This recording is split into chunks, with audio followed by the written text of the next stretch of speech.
मैं डॉक्टर श्री फूल मीणा, सहचार्य इतिहास विभाग, पंडित नवल किशोर शर्मा, राजकीय स्नातकोत्तर महाविद्यालय दौसा। पिछले वीडियो में हमने एमए फाइनल के मध्यकालीन भारत के इतिहास में भारतीय अर्थव्यवस्था एवं समाज का जो पेपर है उसमें भारतीय अर्थव्यवस्था जो मध्यकालीन समय की थी उसमें कृषि के बारे में वर्णन किया था। बाकी कृषि के बारे में जो टॉपिक है वो इस वीडियो में हम आज अध्ययन करेंगे। तो पूर्व वीडियो में हम ये देख चुके थे कि किसानों की संपन्नता और समृद्धता के लिए मुग़ल सम्राटों ने और सल्तनत काल के शासकों ने क्या क्या प्रयास किए थे। जैसे किसानों की स्थिति के बारे में डॉक्टर कुरैशी का मत है कि मुग़ल काल में वो बहुत खुशहाल थे, उनकी आवश्यकताएं जो है वो आसानी से पूरी हो जाती थी और राज्य की ओर से कृषि के लिए हर संभव सहयोग या प्रोत्साहन जो है वो सरकार के द्वारा किसानों को दिया जाता था। अधिक से अधिक भूमि को उपज के योग्य बनाने के लिए राज्य सरकार जो है प्रयत्नशील रहती थी और अनेक प्रकार की सहायता किसानों की जाती थी जिससे वो भूमि को अधिक से अधिक उपजाऊ बना सके। अनेक प्रकार की अच्छी फसलें उगाने का राज्य प्रयत्न करता रहता था। जैसे अकबर ने आलू की फसल तैयार करवाने का प्रयत्न किया तथा जहांगीर ने अनेक प्रकार के अंगूरों की उपज करवाई थी। तंबाकू और तरबूज भी पैदा किए जाने लगे और मोहम्मद रिद्दा को, जिसने पहली बार तरबूज उगाए थे, सम्मानित किया गया था, जिससे और किसानों में उत्साह बढ़े और वो कृषि के प्रति जागृत हो। डॉक्टर कुरैशी ने यह भी लिखा है कि मुग़लों के लिए उपज को बढ़ाना आवश्यक भी था क्योंकि गेहूं और चावल का निर्यात किया जाता था। इसके लिए ये आवश्यक था कि उपज को बढ़ाया जाए जिससे कि आंतरिक मांग की पूर्ति के बाद निर्यात के लिए जींस बच सके और उसको अन्य देशों को निर्यात किया जा सके, जिससे विदेशी मुद्रा भी भारत में आए। क्योंकि जनसंख्या कम थी और आनुपातिक रूप में किसानों की भी संख्या कम थी, इसलिए यदि उपज में किसी प्रकार की कमी आती थी तो इसका कुप्रभाव जो है उद्योगों पर पड़ना निश्चित था, जिससे निर्यात को धक्का लगता था। इसलिए राज्य इस बात के लिए निरंतर प्रयत्नशील रहता था कि उपज में निरंतर बढ़ोतरी होती रहे, जिससे निर्यात की मात्रा में किसी प्रकार की कमी न आवे। दूसरी ओर प्लेसर्ट डॉक्टर कुरैशी के मत का समर्थन नहीं करते। प्लेसर्ट के अनुसार जहांगीर के समय में किसानों की स्थिति बहुत ही खराब थी। उनके घरों में केवल दुखों और विपत्तियों का स्थान था। कश्मीर के लोग मोटा चावल खाते थे, बिहार के ग्रामीण केसरी दाल खाने को बाध्य थे जिससे वो रोगग्रस्त रहते थे। मालवा के लोगों को गेहूं के आटे की व्यवस्था करना बहुत कठिन था, इसलिए वो ज्वार के आटे का प्रयोग करते थे।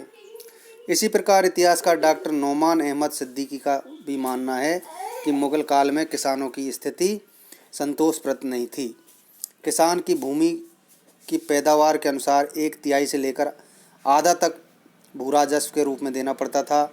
मूल भू राजस्व की मांग के अतिरिक्त उससे चुंगियों तथा अनुलाभों के रूप में कुछ और भी कर देने पड़ते थे। ये वसूली भू राजस्व के निर्धारण एवं संग्रह पर हुए व्यय की पूर्ति के लिए विभिन्न मदों से की जाती थी।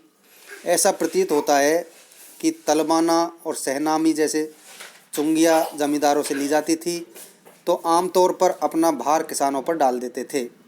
इसके अतिरिक्त प्रशासकीय ढांचे का दुष्प्रभाव भी किसानों पर पड़ता था।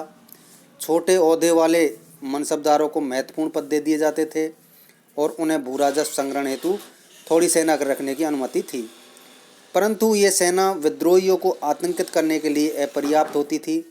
इसलिए कठिन परिस्थितियों में भी वो पदोन्नति की लालसा से जमा में वृद्धि दिखाने को उत्सुक रहते थे। फलस्वरूप वो रियायती जमींदारों के साधनों की जानकारी कर उन पर अधिक कर निर्धारित कर देते थे। जमींदार जो है अपना सारा भार किसानों पर डाल देते थे और इससे किसान इन अत्याचारों को सहन करते रहते थे। जब उन पर अत्याचार चरम सीमा पर पहुंच जाता था तब ये रैयती जमींदारों के क्षेत्र को छोड़कर जोर तलब जमींदारों के इलाकों में चले जाते थे। यहाँ पर उन्हें रैयती जमींदारों के क्षेत्रों की अपेक्षा अधिक सुविधा मिल जाती थी। इससे किसानों की दयनीय स्थिति का अनुमान लगाया जा सकता है। इसके अतिरिक्त इजारेदारी के व्यापक प्रचलन से भी किसानों के हितों पर प्रतिकूल प्रभाव पड़ा था, क्योंकि इस व्यवस्था के अंतर्गत किसान इजारा लेने वाले व्यक्ति की दया पर निर्भर थे, जिनका उद्देश्य किसानों से अधिक कर वसूल करना होता था। अतः साधारण किसान तो साधन संपन्न तो हो ही नहीं सकते थे। वो प्राय जैसे तैसे अपना जीवन निर्वाह करते थे। डॉक्टर कुरैशी ने भी किसानों की दयनीय स्थिति का वर्णन किया है।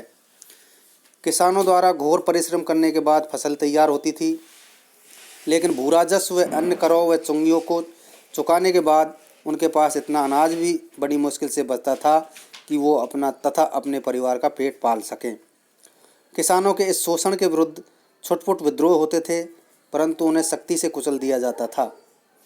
औरंगजेब के काल में सतनामियों और जाटों के विद्रोह इसकी पुष्टि करते हैं। इन विद्रोहों के लिए जहां धार्मिक कारण उत्तरदायी थे, वहां किसानों के असंतोष ने भी महत्वपूर्ण भूमिका अदा की थी। यहाँ पर प्रश्न ये उठना स्वाभाविक है कि किसान तीव्र शोषण को सहन कैसे कर लेते थे। इसका मुख्य कारण यह है कि उस समय खेती योग्य भूमि प्रचुर मात्रा में उपलब्ध थी और जनसंख्या भी कम थी।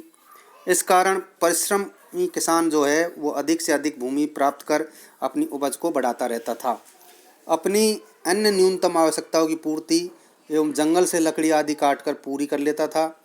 जानवरों को आसानी से चरा लेता था और कुटीर उद्योगों की सहायता से रही सही कमी की पूर्ति कर लेता था।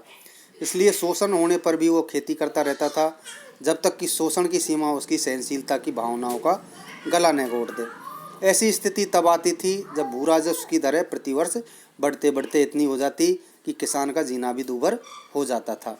तो इस प्रकार ये निष्कर्ष है कि मध्यकालीन भारत में किसानों की स्थिति जो है वो इतनी अच्छी नहीं थी, लेकिन फिर भी वो अपने कार्य के प्रति सजग थे और कृषि का जो कार्य है वो बड़ी तल्लीनता से करते रहते थे, जिससे कृषि जो है राज्य की आर्थिक व्यवस्था का रीढ़ मानी जाती थी और सारे लोगों का पेट पालन करने के लिए कृषि महत्वपूर्ण उस समय थी और विभिन्न प्रकार के अनाजों का उत्पादन कृषकों के द्वारा उस समय किया जाता था।